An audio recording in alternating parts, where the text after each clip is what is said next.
I mean, the allocation is, in fact, a sticking point in the discussions because they say the data is outdated. The issue here is that the Commission, in their analysis and the background analysis, has actually indicated something that is actually true, is that if you look at what are the challenges of the different countries and which are in most risk to go deeper into recession and backwards, are actually the ones that have the highest unemployment and highest debt and biggest problems, which at the moment are the ones that is like Spain and Italy in particular, and there is Greece too, but Italy is a big concern. And the analysis is, I mean, the opinion is, should we invest where the impact of COVID has been the biggest in the economy, or are we looking at what is the long-term resilience and rebuilding of the economies that have been hit also by the financial crisis before?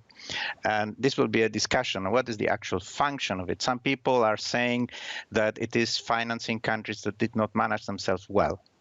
And therefore, they are more reluctant, saying, why are we going to give the money to countries that were in trouble to just continue staying in trouble? And this is the question. Is the conditionalities then become very serious?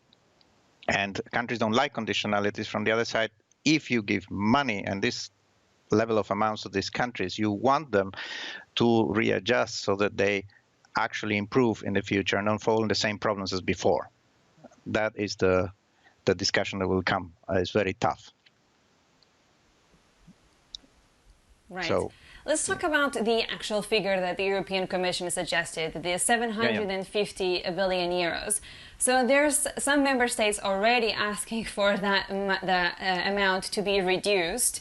But my question to you is that the aim of this 750 billion euros is to put an end, or at least reduce the fragmentation that we're seeing across the EU.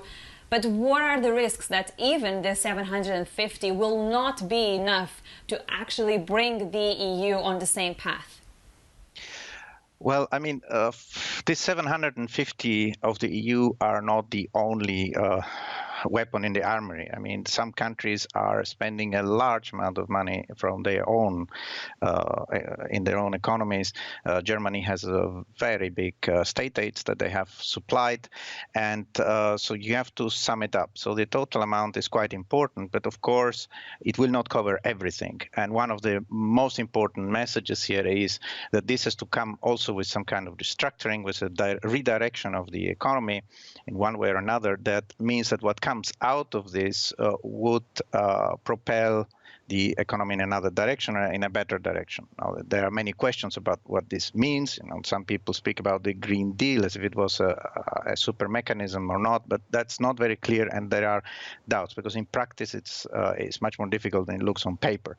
Now, of course, as you say, the 750 billion, there are some of this is, of course, giving in loans, but some of it is also introduced in other instruments that multiply the funding with private investment. They are there for attracting investment. So the overall is important, but the problems are in the details, of course, Right. and what is exactly that will be done, and also how not to save something that would have died anyway. So not subsidizing things that afterwards will be a Right. cost, in other words.